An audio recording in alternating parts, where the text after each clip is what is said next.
Welcome back to our Conversations with Mother Nature. Over the past few weeks, we've been discussing with Mother Nature her guidance for vibrant well-being. Last week we discussed diet, which can be an emotionally charged subject to say the least. This week, we're looking at a similarly provoking topic, exercise. This third rule is called exercise as if living in nature, which might have you thinking that we're going to be stripping down to our loincloths and swinging through the trees. Well, luckily for you, this is an audio-only podcast, and luckily for me, this kind of exercise in nature is not quite what we had in mind. Instead, we're going to try and help you reframe what exercise really means to the well-being of the human body, and help you find ways to bring your own passions to your physical activity. Loincloths are entirely optional. So, without further ado, here's my uninterrupted conversation with Mother Nature.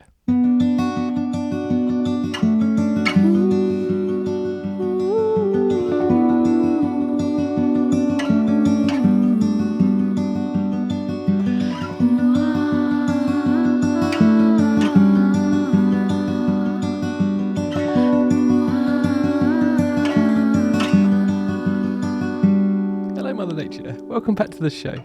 Thank you, Chris. It's nice to be here. So, we've been gradually working our way through the 5 guidelines for well-being and gaining a little bit of your reasoning for suggesting them. We've spoken about the governing rule of maintaining a sense of playful curiosity in our well-being journey, and life in general for that matter. We've also spoken about the importance of living slowly and prioritising our sleep. And in the last episode we spoke about diet, how simple we can make it and how it weaves its way through all the 5 guidelines. This week we're going to talk about your third rule, to exercise as if living in nature. I'm really curious to see where this one goes because, let's face it, very few of us live in nature these days. So could you start us off with what you mean by exercise as if living in nature, please? Of course, Chris. When I gave the guidance to exercise as if living in nature, I also expanded on that by saying the following: walk lots, run a little, dance, and lift heavy things often. Once upon a time, this is how you lived in nature. You walked every day, often 8 to 10 miles or more in search of food and water. Sometimes, to catch an animal, you ran after it, tiring it out so it was easier to capture. You rarely ran just for the sake of it, though. Very often, you had ceremonies that involved hours and hours of dancing, which kept you fit for running. And life was very manual for men and women alike. So you lifted heavy things many times each day. Therefore, to exercise as if living in nature is to walk a lot, run a little, dance, and lift heavy things often. Oh, that makes sense now. Our body was conditioned in strength and fitness through these 4 common activities. But when you think of our modern human life, I feel the urge to say, well, that's great, but what if I don't want to run or lift weights or go to the gym or dance classes? How does you all fit in then? Well, the beauty of being a human is that you can think creatively. So today you can think of these activities more as metaphors. A metaphor that describes the types of exercise that condition your body. Oh yeah, you did say as if living in nature, didn't you? Exactly, Chris. So dancing, for example, can be anything that involves lots of diverse movements and gives you a sense of pure joy to do. Oh, interesting. So if I was to play tennis, for example, you could consider this as dancing around the court, moving forwards, backwards, sideways, reaching up and down, etc. You've got it. Tennis can very much be thought of like a dance activity. Dance is simply joyful and diverse movement. That could apply to tennis, climbing, yoga, soccer, gymnastics, tai chi, martial arts, or whatever you find fun. You name it. If it's joyful to you and has lots of diverse movement, then as far as I'm concerned, you are dancing. I love that idea. I guess even riding a mountain bike through the forest could feel like a dance. Very much so. If it feels like a flowing dance, then it's a dance. But you could also use running as the metaphor for endurance activities like cycling. How so? Running isn't for everyone. As a metaphor, it can be analogous to any activity that causes you to sustain a raised heart rate whilst not having a wide diversity of movement. So swimming, cycling, hiking, spin classes, roller skating, they all fit into this category then. That's right, Chris, you're getting it. If it keeps your heart rate up for 30 minutes to an hour or more, then you're exercising as if running in nature. Okay, I'm getting it. You're saying that to run as if living in nature means to do some kind of sustained endurance activity. In that case, can I ask you, Mother Nature, are running type activities more beneficial than dance type activities, or vice versa? No. Each form of activity has its own unique benefits, but they also have some overlap with each other too.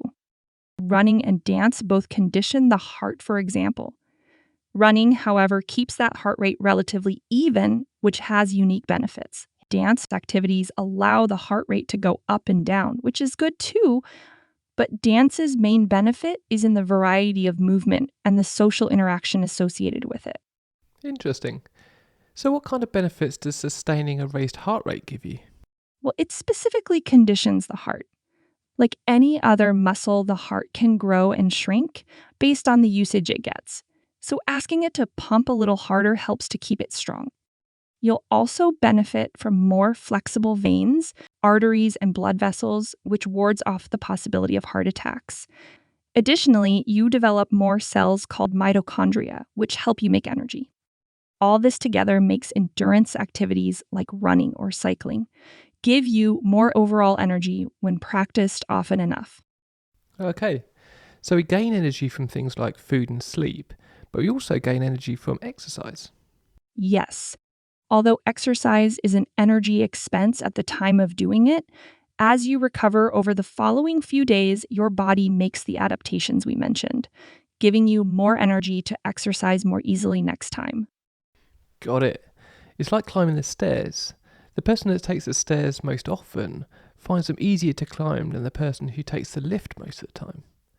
If you spend energy on exercise, you'll create more energy reserves and find that everyday tasks are less taxing. You got it. Thanks. And do you need the heart pounding out of your chest for an hour or more to gain the benefit? No, not at all. In fact, these benefits that I listed come most easily at a moderate heart rate. Okay, to give the listeners an idea about what you mean by moderate, could you give us an example of what that might feel like? Sure, at a moderate heart rate, you should still be able to hold a conversation. You would just need to catch your breath about every 15-20 seconds to keep it going. So if you can speak freely like you're at a coffee shop, then you're exercising at too low an intensity. And if you're struggling to say just a few words at a time, then your intensity is too high. I often say it like this: you can hold a conversation, but you don't really want to. Perfect. At that intensity, exercise is not a great effort. It can be enjoyable, and you're getting a great deal of benefit out of it. So it sounds like that's the end of the no pain, no gain way of thinking then. Well, think about it for a moment. Nothing else in nature subscribes to that adage in order to be abundantly healthy, does it? Why should you? That's very true. So we've discovered so far that dancing activities include anything with diverse movements, which is good for coordination, agility, reflexes, and really having fun with exercise. And running-like activities are less diverse in their movements, but they enable a sustained raised heart rate, which helps condition the heart, vascular, and energy production systems. I think that's all beginning to make sense now. So this leaves us with walking and lifting heavy things. Let's cover lifting next, and we'll finish with walking. So what do you mean by lift heavy things often? How does that play into our physical well-being? Imagine this. Until very recently in history, life was very manual for both men and women alike. A hunter-gatherer woman would fetch water and food and carry it several miles back to camp. She'd also dig for the starchy roots of plants. She would sharpen a large, strong branch of wood and repeatedly lift and pound it into the dirt, slowly digging down to the roots of that plant. Try doing that yourself, and you'll soon realize how strong a woman can be. Men and women dug for food, shifted rocks, butchered and moved heavy animal limbs, climbed trees, built mud huts, and much, much more, all in a day's work and without any machinery to help. Suffice to say, people lifted heavy things often. Wow, when you put it like that, it makes me realise just how capable the average person is. Yes, even the kids were extremely strong. Yeah, I have first-hand experience of that. In my early 20s, I went on a hiking trip to Peru with some friends. We camped out in the mountains, and these kids would just turn up out of nowhere. Kids of all ages, like from maybe 6 to 14 or 15. We'd always end up playing games with them, and somehow we ended up having an arm wrestling competition. The 12-year-olds could hold their own with us, but the 14, 15-year-olds, that could rip your arm clean off. Well, they weren't lounging on the sofa watching Saturday morning TV like you were doing at that age, Chris. Yeah, you got me. I know, they were in a field with an ox and a heavy wooden plough. Okay, let's get back on topic. So, when you say lift heavy things often, what does that mean in the modern world? For example, does that mean that we all should go to the gym?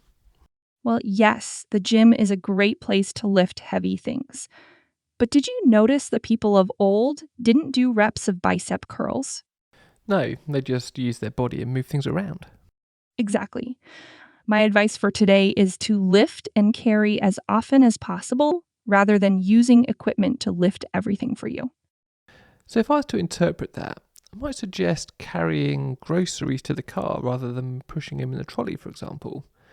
Or lifting a heavy load of washing or the vacuum cleaner up and down the stairs, or washing the car with a bucket instead of a hose so you can carry it over.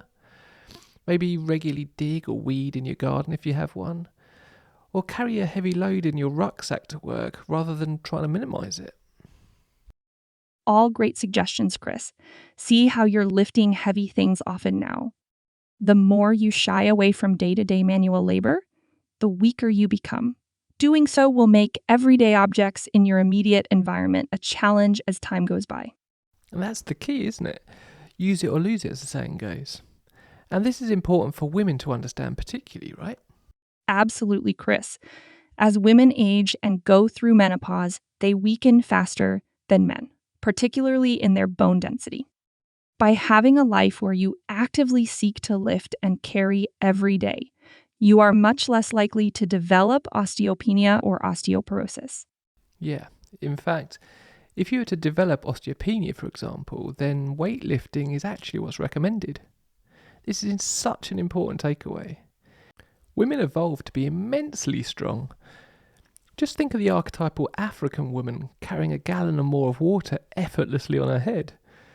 It didn't just appear there balancing away all on its own. She filled it, lifted it above her head and gently lowered it down into place. Then lifted it back down to the ground a few miles up a rutted dirt track. And just think, that's all while talking and laughing with her friends. These slender women are stronger than we can even imagine these days. Yes, and it's a very important observation. You're all more capable than you think. So let's finish this conversation off with a quick discussion on walking. Why do you say walk lots? Because it's so good for you. Walking can be a social connector, enabling conversation to flow easily. It gently mobilizes all your joints, giving them a massage and easing stiffness and pain in most people without restrictive pathologies. It can get you into that moderate heart rate we spoke about, building your fitness and energy reserves. And finally, it can improve people's mental health because it gives you time to think, become quiet, and be somewhat meditative. Wow, that's a lot of benefits from something that most of us can do easily. And the mental health part of it is so important to recognise too. I read a great book by a guy called Jake Tyler called A Walk from the Wild Edge, where he credited walking for bringing him back from his deepest depression. Yes. Walking, and particularly doing so in nature, can have profound benefits on your physical and mental well-being. Okay, so we've covered many different ideas here, and it's starting to feel a bit like a full-time job bringing all these exercises into our life. And to be fair, when we see exercise through the lens of our wild ancestors, it actually was their full-time job. So how can we bring exercise into our modern busy lives, especially if it doesn't come naturally to people? That's an excellent question, Chris. I'm glad you brought it up. First of all, walking and lifting heavy things are the two most important exercises you can do with very little effort at first. They can both fit right into your life without changing much at all.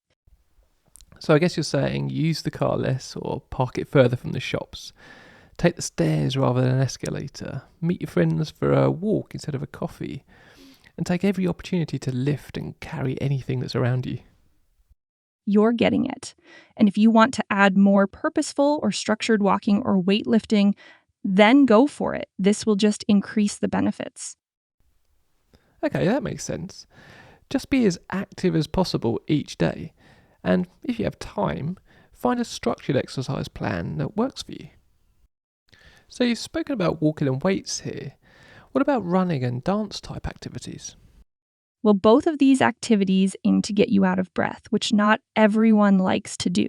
So my advice is to do whatever activity you enjoy most. Getting out of breath is better if it brings you joy. So run if you enjoy running, dance if you enjoy dancing, play tennis or badminton or netball or swimming or basketball, or whatever you think might bring a little fun to getting out of breath. There we go. And remember the governing rule. Playful curiosity. Try making a list of activities that you feel might bring you joy. Then go have a play with each of them. Some you'll enjoy, some you won't. So just continue the ones that you do. Brilliant. I love that because it brings an opportunity for adult playtime in your exercise. Okay, this has been an intense conversation so far, so maybe it's time to do a summary. Okay, let's see what you've learned. You can think of nature's guidance to exercise as if living in nature as a metaphor for physical well-being, one that helps to bring purpose to why we might exercise in different ways. So, walk lots. Walking has the greatest benefit on physical and mental health. It conditions your heart, it enables social interaction, it massages your joints, and it relaxes and resets the mind. Run a little. This means to do any form of movement that evenly raises the heart rate for 30 minutes to an hour. This will strengthen your heart, create flexible arteries, and give you more energy in the long run. And remember, it doesn't have to be intense. So go for a jog with a friend and chat your way around. Now, by using the word dance, we mean diverse, joyful movement. Anything that makes you bend, reach, skip, jump, and smile will do. You'll condition your muscles, joints, and your heart in the process. And finally, lift heavy things often. Yes, you can join the gym. That's certainly the ultimate expression of this guidance. But taking every opportunity to lift, carry, and do things that feel effortful for your muscles throughout the day-to-day life is beneficial too. So don't discount the simple opportunities to enable a stronger body. When it comes to choosing what exercise is right for you, then first think about what might bring you joy. Exercising for the sake of exercising doesn't have to come naturally to you. Having to do so is only a very recent part of our evolutionary history, actually. So use joy as your motivator. Get curious about what activities you might enjoy and go play with them. This way, you'll find out what you like and what you don't. Maybe a new physical activity will alleviate stress in you. Maybe it provides an opportunity to hang out with your best friend and make new ones. Maybe it's an opportunity just to laugh a little. And think about it. Anything you could possibly choose will fit into at least one of these 4 categories. So whatever you do, you're fulfilling nature's guidance too. The physical benefits should just be the icing on the cake if you come at exercise as a chance to express joy in your life. A beautiful summary. Well done. Thank you, Mother Nature. I've really enjoyed this conversation. Next week, if it's okay with you, I'd like to talk about your 4th guideline for vibrant well-being, socialising in the company of others. How's that sound to you? I look forward to it. Okay, great. I look forward to speaking to you soon. Bye for now. So there you have it. This is a big topic and one full of strong opinions across the internet. Now clearly there are deeper levels that we can go to on this topic, but I wanted you to first grasp the underlying reasons these 4 categories for exercise are important to health. I'd love to hear your thoughts and comments, so please share them if this platform that you're listening on allows you to do it. As always, you can learn more on my website with our free course, or through the personal coaching that we provide. It would be my pleasure to offer you some deeper, more personal insights. But for now, remember, your health will emerge quite naturally if you allow Mother Nature to guide you.